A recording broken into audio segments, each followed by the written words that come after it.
Buenas tardes, crepusculares, señoras y señores, queridos amigos. Seguimos ahora con la sesión, la conferencia 16ª, número 16. Como ustedes recordarán, espero, en la sesión anterior examinamos el tema de la racionalidad y concluimos a diferentes espectros de posibilidades sobre la racionalidad o no racionalidad de los elementos que figuran en la intencionalidad del sujeto plasmada en el plan, enlace planes, y vimos que cabe una variedad de posibilidades. Acciones de la lista, las que más típicamente asocia a la gente con la palabra economía, inversiones, consumos, que pueden ser perfectamente irracionales. Perfectamente. En pequeña medida, en gran medida, irracionales porque están en contradicción lógica, directa, con otros elementos de intencionalidad que si el sujeto es sometido a una especie de sesión de psicoterapia, tiene que reconocer que son para él de más rango jerárquico, cosa que no ha visto, todo tipo de posibilidades. La más extrema de las cuales es el querente puro. El querente puro es el que quiere. Todo el mundo normal quiere algo, excepto un abúlico. Pero un abúlico es un enfermo. El rasgo de irracionalidad no es querer una cosa, es que este querer no ha sido sometido a examen.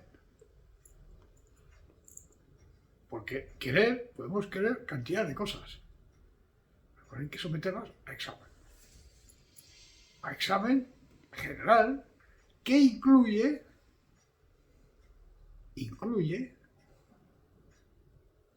el examen de si obedece o no a la lógica en general. No es como el don Tiburcio este del sainete, que quiere estar en el Café Levante y en ese mismo momento, instante y hora, en un express que le conduzca a una ciudad como puede ser Irún, en el norte de España, justo enfrente de la frontera con Francia, de Hendaya. Y el querente puede ser de muchos tipos, puede ser una persona obstinada, o una persona que se deja guiar por sus pasiones elementales. Yo a este tío le arreo un bastonazo, por ejemplo, pero luego se le pasa, pero en el momento de arrear el bastonazo. O puede ser tipos humanos que erigen su deseo, sea este cual fuere, sin someterlo más a examen, en norma absoluta de su comportamiento, y además tratan de imponerlo a los demás. Pero esto puede incluir gente que tiene el propósito claro de desorganizar la realidad, desorganizarla, hacerla desaparecer, transformarla. Si ustedes meditan esto con calma, con tranquilidad, verán que incluso este último caso está lejos de ser infrecuente y que en el registro histórico de la historia universal esto se ha dado con frecuencia. Y los siglos XVIII, XIX, XX y lo que va de XXI son particularmente ricos en cosas de este tipo. Si alguien examina con frialdad y sistema y amplitud los hitos aparentes de la historia universal y muy especialmente de la historia de los pueblos europeos, estén en Europa o estén en donde sea, verán que este tipo de situación se ha dado y se da ahora de modo extremadamente frecuente. Y esto afecta también a los consumos, a las inversiones, a todo. Voy a racionalizar la gestión de esta compañía. Bien, ¿en qué consiste la racionalización? En que voy a imponer algo que, o me lo han dicho en algún sitio, generalmente algún centro de formación estratégica, o se me ha ocurrido a mí, pero examínelo de cerca. ¿Se atiene esto a la razón?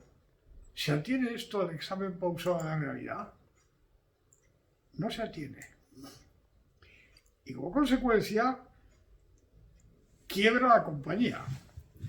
Una compañía que ha sido, hasta ese momento, absolutamente ejemplo y paradigma del buen hacer. La hunde. Puedo ponerles a ustedes multitud de ejemplos, muchos de los cuales ustedes los tienen bien cerca.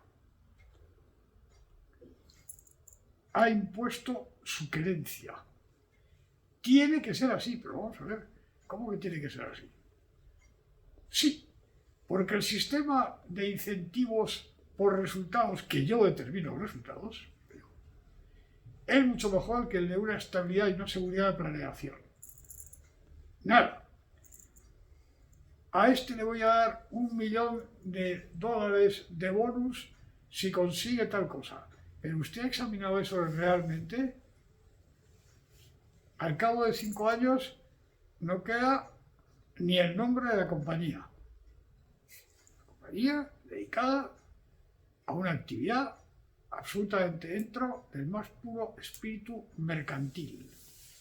No me estoy refiriendo a cosas muy complejas, ni al transiberiano, ni a nada de eso. Transiberiano. El conde Witte,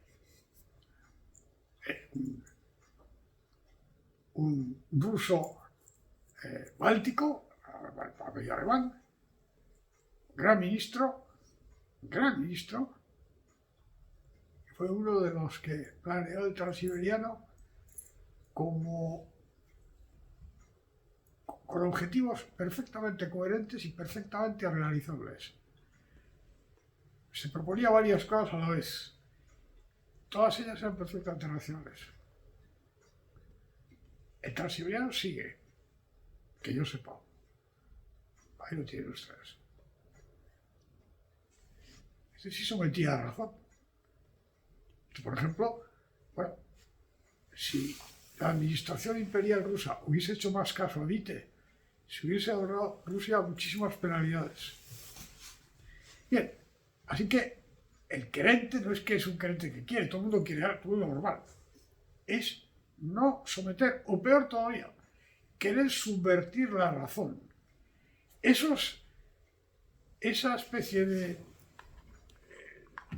slogans que había en mayo del 68, escritos en la puerta del rectorado de la Academia de París, la Universidad de París. Vamos a ver, esto pasaba, ¿eh? El resultado es la desarticulación de la Universidad Francesa, claro. Sed realistas, pedir lo imposible. Esto en la Universidad de París. Sed realistas, pedir lo imposible. Como en todo disparate, hay un pequeño germen que tiene que ver con algo verdadero. Pero es un pequeño germen que, sacado de su contexto de racionalidad y de recta intencionalidad, coayuda a la irracionalidad y a la locura. Porque las frases esas las trae. Si con eso quiere usted decir, pida cosas que en este contexto no son posibles porque alguna fuerza extraña las impide contra razón, Eso es una cuestión. Si lo que quiere decir es lo que está usted diciendo de verdad, cosa que yo sé porque he hablado con usted, es que usted quiere hacer saltar el cosmos.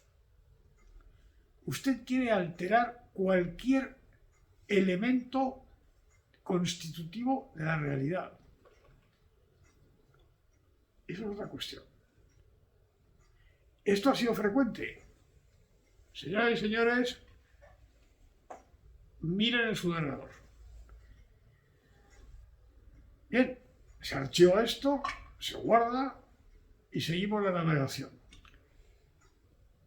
Vamos a fijar las coordenadas en la carta de navegación de dónde estamos.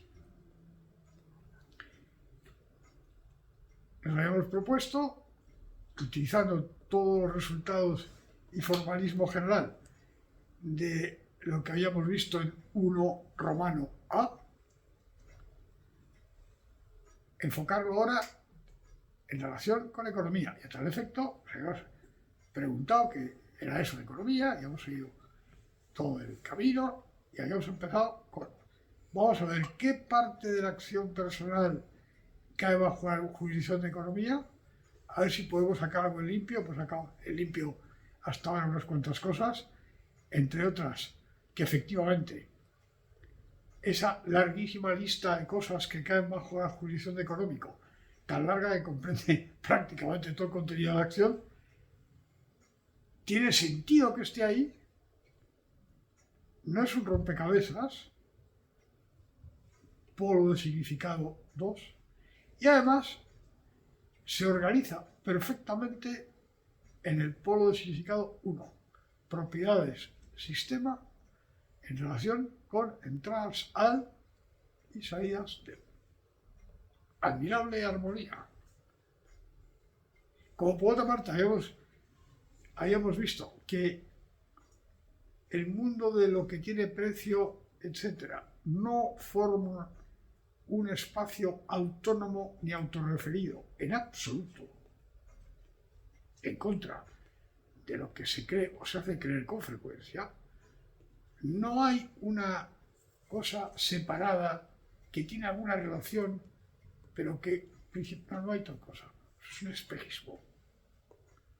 Eso forma parte de una estructura de resultados, de productos históricos, de generación de realidad histórica, consecuencia de un despliegue interactivo de acción y así sucesivamente. Bien. Estamos en ese nivel. Ya hemos visto al sujeto único. Pero todavía no lo hemos terminado de ver, porque ese sujeto único no es una especie de mónada fluctuante en un éter. Yo no sé si podría ser o no. Creo que no. Lo que luego sí sé es que no es. En primer lugar, porque como ya vimos en la parte 1A, está inserto en un sistema de racionalidad. Para empezar, intencional, con la mayor frecuencia, esos haces de planes, esa intencionalidad de la gente, sujeto, está relacionada subjetivamente, es decir, en la voluntad del sujeto con otras personas hay una especie de ligazón de intencionalidades, tanto de objetivos y de acciones, eso para empezar. Pero en segundo lugar, porque el sistema social en el que está define en cada instante un marco de interacción, dentro del cual, no fuera del cual, dentro del cual los despliegues de acción pueden y tienen lugar, pueden tener y tienen lugar. Así que todavía no podemos examinar cómo se genera la acción económica hasta que no hayamos visto con un poco más de detenimiento cómo es esto de las intencionalidades entrelazadas y qué es exactamente desde el punto de vista de economía, el sistema de interacción. ¡Qué barbaridad! Cosa más larga. Sí, claro, es que es muy largo. Clarísimo. Y hay que verlo ahora. No inventarse un pequeño paradigma de una especie de maquinita de reloj y cuando ya hemos visto que eso no funciona, empezar a ponerle parches y suplementos, que es uno de los dramas de la ciencia económica mayoritariamente vigente por imposición hoy en día. Bueno, esto no funciona. Vamos ahora a ver qué pasa. A ver, que vengan los cognitivos. Vienen los cognitivos. A ver, dígame usted cómo la gente, por qué se puede comportar mal. Mal quiere decir que no funciona como el reloj. Oye, es que no es un reloj. No. Bueno, no, que no es un reloj. ¿Cómo es? Mire, examine. Y ese examen conviene hacerlo antes, no después y mal. Por eso estamos yendo con este sistema, que efectivamente es muy largo, pausado y un escalón tras otro escalón. Así que, ¿no ha terminado usted? No. Porque hasta hemos visto al sujeto dejando de lado, quietos, todos esos elementos que ahora hay que tener en cuenta. Esa intencionalidad de la que hemos estado hablando en todas las sesiones anteriores es una intencionalidad que, para empezar, puede estar, y en general está, ligada, entrelazada a intencionalidades de modo subjetivo, es decir, con conciencia, de otros seres humanos. Y esto hay que verlo un poco más de cerca. Pero es que además, tanto la formación de estas intencionalidades como su despliegue tienen lugar en el seno de un sistema de interacción, en el cual se ponen en comunicación diversamente intencionalidades que no tienen por qué estar subjetivamente ligadas. Un mercado es un ejemplo perfecto de esto. Bien. Es lo que vamos a hacer vamos a empezar a hacer en esta conferencia y las siguientes. Vamos a ordenar esto de la siguiente manera. En primer lugar, vamos a examinar esto de las intencionalidades entrelazadas entre sí. Cómo este hecho incide en la formación de los haces de planes de los sujetos. Y una vez que hayamos visto esto, que nos llevará a un cierto número de conferencias, pasamos al siguiente escalón, la descripción del sistema de interacción. Como hemos hecho hasta ahora, yo voy aquí a introducir ciertas simplificaciones. ¿Existe una frontera entre ambas cosas? Intencionalidades subjetivamente ligadas y sistemas de interacción más o menos abstractos. Sí existe. ¿Puede ser delimitada con absoluta claridad? Sí, puede ser delimitada con absoluta claridad. Pero el coste de esa claridad adicional es introducir una serie de formalismos que en modo alguno tengo la intención de introducir. Porque si los introduzco, esto se convierte en algo que pierde completamente su objetivo. Y es que ustedes no lo siguen. Porque es muy pesado, muy largo y es una complicación innecesaria. Así que esta distinción va a ser una distinción relativamente, no enteramente, porosa. Vamos a comenzar en esta conferencia de las siguientes con intencionalidades entrelazadas entre sí. Y voy a considerar las siguientes cosas, que son fuente de la generación de ese tipo de entrelazamientos. Hay más, y algunas de ellas no son porosas, están en parte en el otro lado, el sistema de interacción. Aquí me voy a limitar a las siguientes. Familia, cosmovisiones, religiones, asociaciones,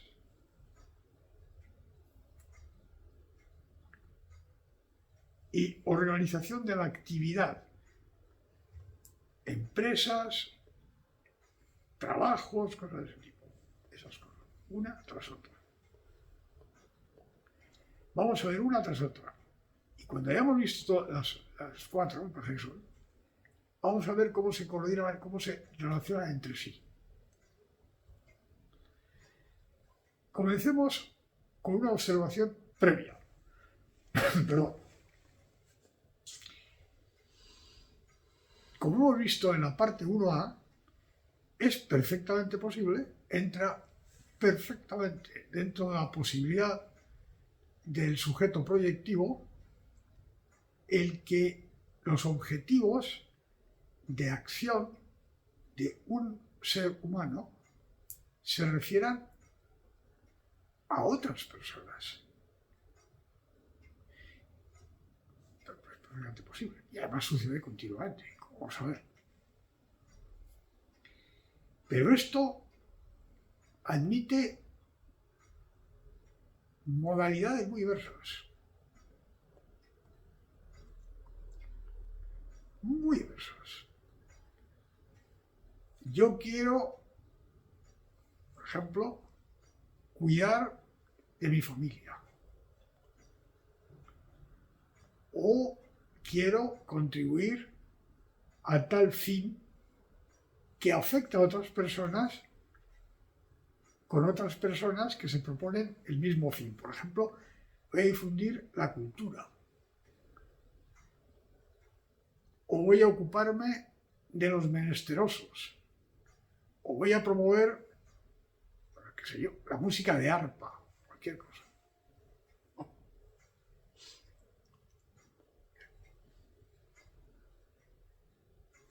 O vamos a constituirnos en Junta de Salvación Nacional ante la situación de degradación que sufre la patria, y se forma. Junta de Soberanía Nacional. Entonces aparecen unos señores que se han propuesto una serie de acciones para llevar a cabo un propósito que ellos tienen, que es ese. O puedo perfectamente hacer lo mismo con el propósito de esclavizar a la población. Y así sucesivamente. O sea, hay las más diversas posibilidades. Bien. En unos casos, el entrelazamiento, que ahora vamos a hablar principalmente, es un entrelazamiento en el cual hay una cierta reciprocidad. Por eso decimos que es un entrelazamiento. No es que yo caigo encima de esto. Es que el otro está, de alguna manera, dispuesto a entrar en ese entrelazamiento. Bien. Esto es de lo que vamos a tratar. Vamos a comenzar por la primera cosa, que es la familia. Bien. Ya voy a definir a ustedes una serie de características que constituyen al concepto de familia. La familia, tal y como la vamos a definir, y la vamos a definir de un modo que usted la va a reconocer de inmediato, una vez que la hayamos definido, es la única sede, que yo sepa, en la que atención, porque esto es fundamental, simultáneamente se dan en alguna medida las siguientes cosas. Atención, simultáneamente. En primer lugar,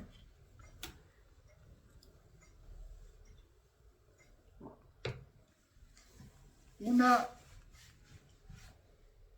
integración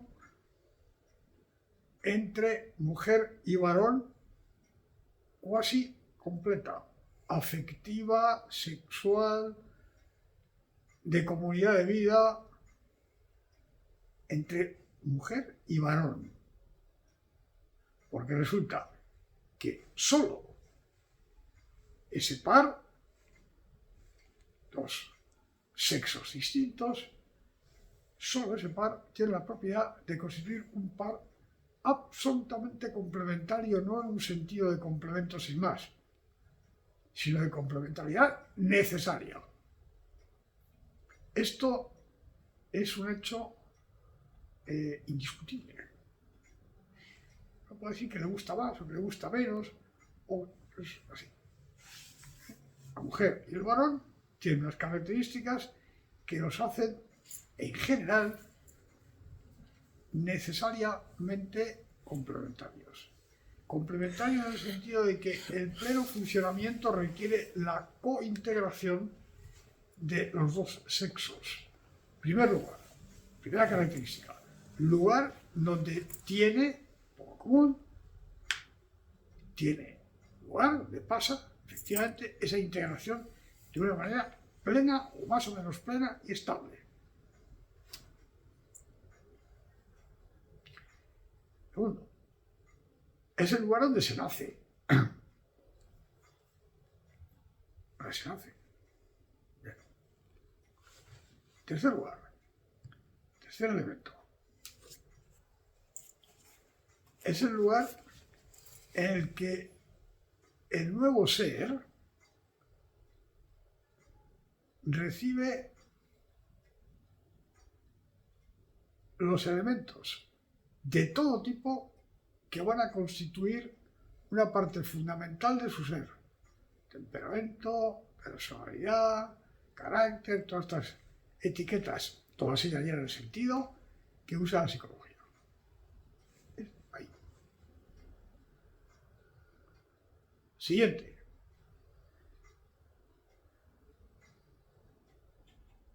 Es la sede, no una sede, la sede en la que tienen lugar diversas operaciones cuasi mágicas, que son la puesta en sintonía y armonización de lo cuantificable y lo incuantificable, lo monetizable y lo no monetizable, lo material y lo no material. Todo eso, una especie de extraño proceso, se armoniza y se sintoniza. No se hacen contabilidades con esto sí. Se hace esta operación que incluye modelaje afectivo, se cuida, cuidar. Todas las operaciones que son esenciales en economía, en el sentido vulgar de la expresión, tienen lugar plenamente y en primer lugar en la familia, en esa institución, más bien más que institución, esa realidad social que se llama familia. Atención a esto porque es fundamental. Lo que tiene precio y lo que no lo tiene. Lo que es cuantificable y lo que no es cuantificable. Todo eso se armoniza y se combina de un modo cuasi mágico. Y solo se hace ahí. Solo. ¿Por qué? Es otra cuestión. Ustedes observan y lo verán. Siguiente característica de esta realidad. Es la sede, por lo general, la sede central de previsión y asignación de ingresos y gastos.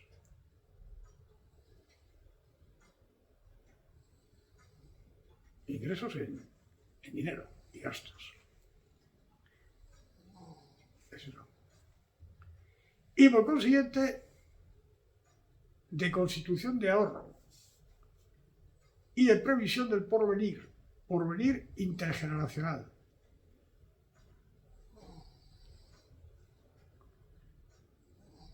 Con la peculiaridad de que por lo común es la sede de transmisión de características genéticas. No una cosa no, genéticas. Hombre, ¿y eso qué más da? Usted verá, qué más da. La pregunta es completamente, es una pregunta viciosa, ¿no? ¿Cómo que igual? Usted me dice si o no. Todo eso, a la vez, solo se da en la familia. El por qué es otra cuestión. Claro, el que simultáneamente pasa todo eso, y solo pasa ahí, es lo que hace decir la familia es el núcleo social básico.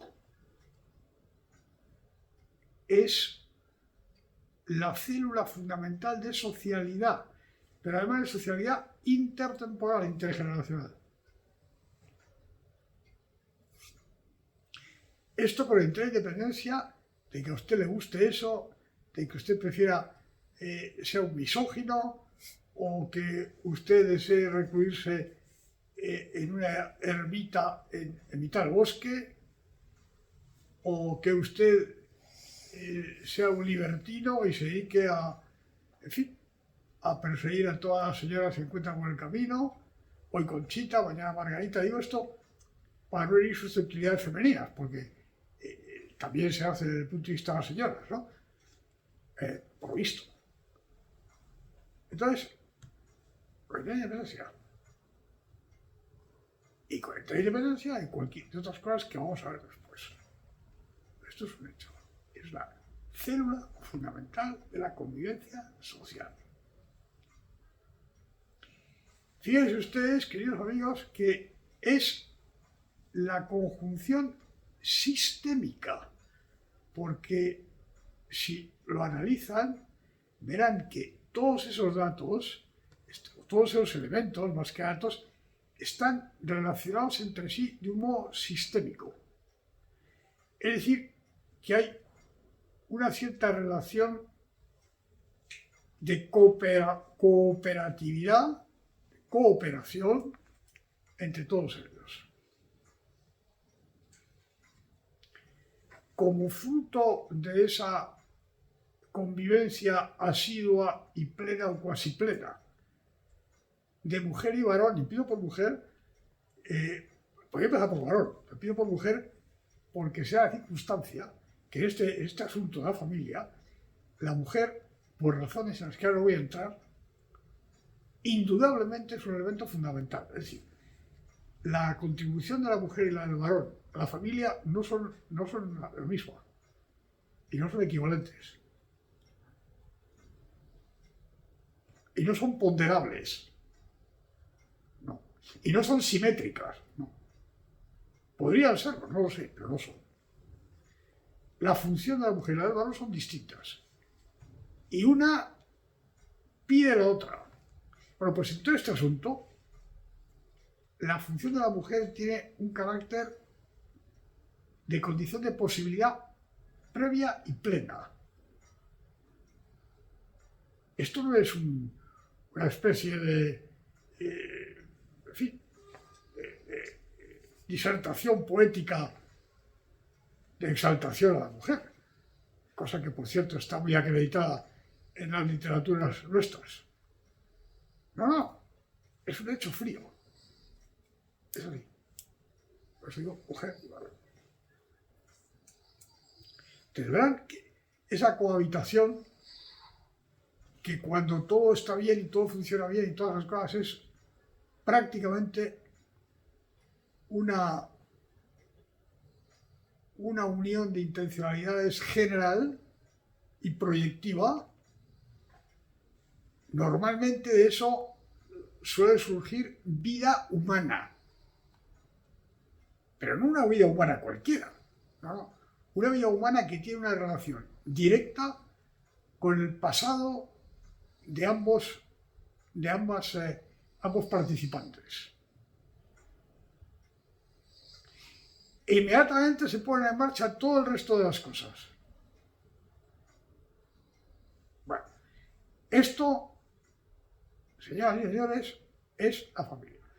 Aquí ven ustedes que esto es el máximo, el NOAS, en general, del plexo de intencionalidades.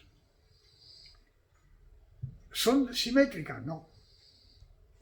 El niño, el pequeño, cuando está en el seno de su madre, desde que nace, o desde que es concebido, más bien en adelante, bueno, claro, cuando nace ya sale casi entero, ¿no?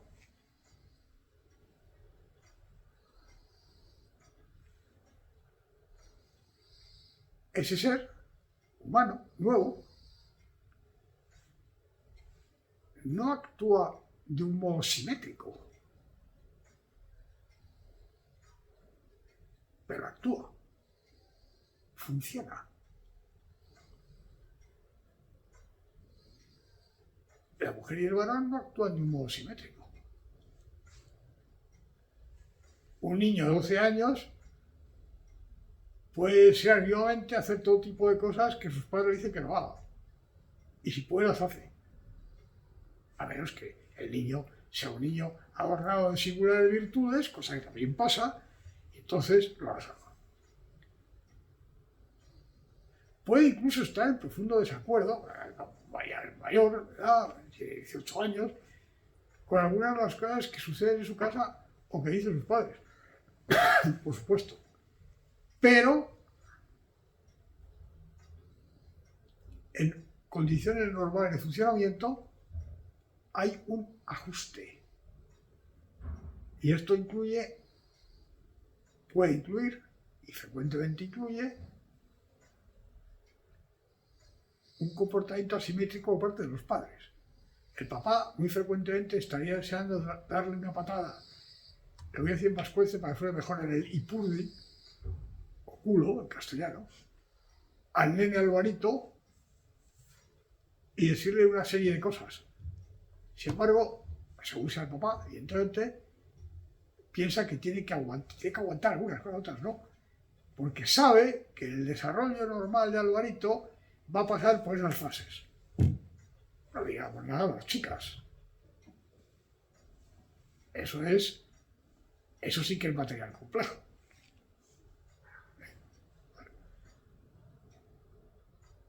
Y la madre y el padre, con paciencia y con cariño y todas estas cosas, pues escuchan disertaciones interminables de la niña, se llama Matildita, ¿verdad? 18 años, que le está explicando la última majadería que ha escuchado, o algo que no es una majadería, que es lo que ella cree. Lo escuchan con paciencia. O sin paciencia, depende.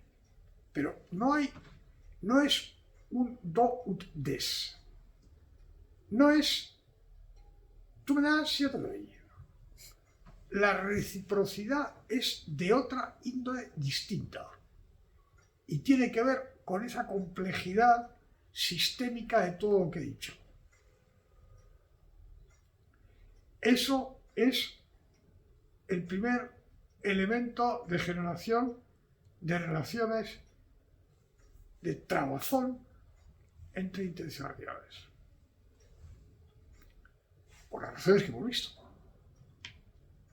Esa realidad es la familia. Bien. Tipo de familias. Bueno, la familia que les he descrito, yo no he dicho un varón y una mujer. No he dicho eso. Es lo más frecuente. Y es luego la propia de las sociedades cristianas, por ejemplo. Por ejemplo y sin ejemplo, cristianas. También en el Islam son la mayoría, por cierto. ¿No he dicho eso? ¿Por qué lo he dicho? Porque aunque es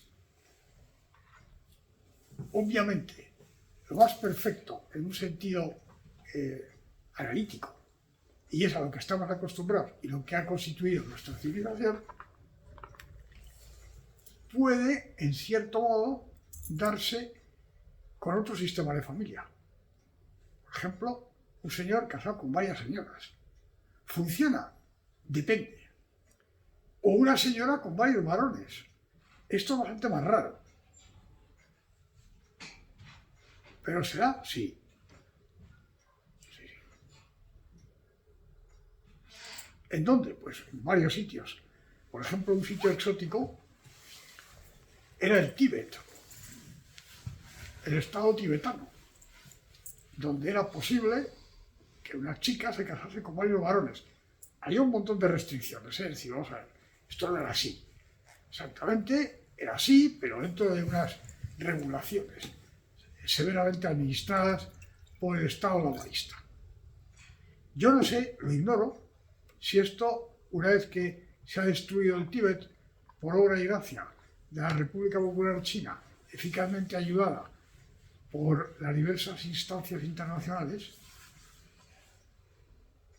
yo no sé si esto seguirá siendo el estado de cultura y religión tibetana, como puede ser Bután, o algunos enclaves que hay dentro de la Unión India actual. No lo sé. Es posible que en Bután se siga haciendo, no lo sé. Hay más casos, sí, pero son menos frecuentes. El de un hombre con varias mujeres, esto ya es una cosa más compleja. A ustedes les es muy familiar el Islam, pero hay más cosas. Ahora bien, yo les hablaba a ustedes de una familia que en el vocabulario normal de la etnografía se llamaba y se sigue llamando familia nuclear. Y junto a la familia nuclear está, y ustedes la conocen, la familia extensa. Esto admite todo tipo de variaciones. Por ejemplo, el sistema de parentesco, se llama sistema de parentesco, que era una parte de las asignaturas etnología, etnografía, antropología geográfica. Sí, yo la verdad que detestaba, porque era complicadísimo. Me acuerdo que había unos esquemas que eran triangulito, círculo, 40 flechas, la matrilocalidad condicionada por no sé qué. Más complicado. Pero es fundamental. Fundamental.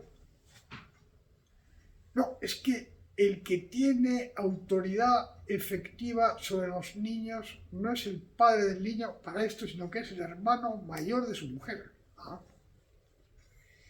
Pero a tales efectos, porque a tales otros, quienes tienen autoridad son un conclave de ancianos que se reúnen con unas calabazas en un caldero del bosque por la noche. ¿Esto es absurdo? No. ¿Por qué va a ser absurdo? Míralo, es el caso. Míralo, lo opina. Sistema de parentesco hay muchos. Muchos. Pero los rasgos esenciales a los que me he referido, que se dan plenamente en el tipo de familia cristiana que ustedes conocen, esos en un modo más o menos, con más o menos, mayores o menores variaciones, perdón, se dan en todo el sistema de parentesco. La familia nuclear puede estar más o menos firmemente inserta en un sistema de parentesco más amplio. Tribus, clanes, todo tipo de toda la terminología que no voy a decir aquí porque ahora da igual.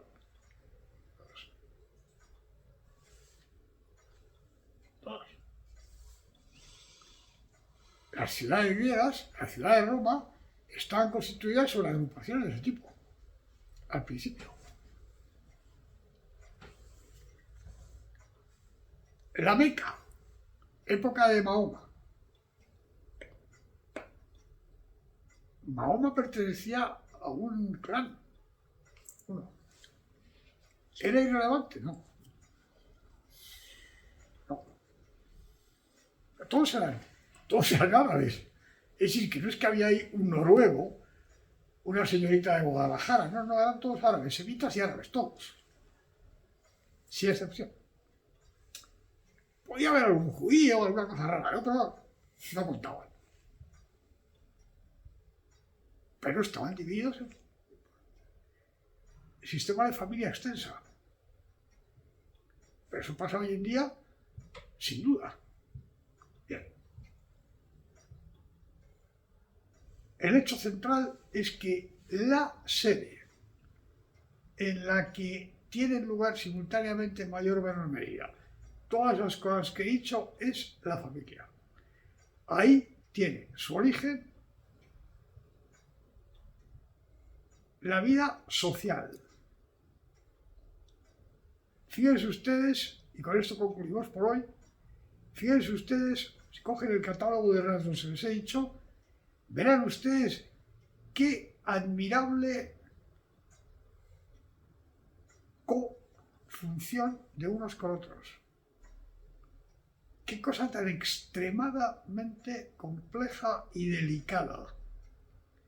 Como es compleja y delicada, puede ser bastante frágil en determinadas circunstancias, internas y externas, a las que me voy a referir en la próxima sesión. Y con esto, señoras y señores, les dejo a ustedes en profunda meditación, me imagino, sobre tan peculiar realidad, de la que seguiremos hablando en la próxima sesión. Les deseo a ustedes muy buenas noches, tanto del hemisferio norte como del hemisferio sur, como de los países ecuatoriales. Buenas noches.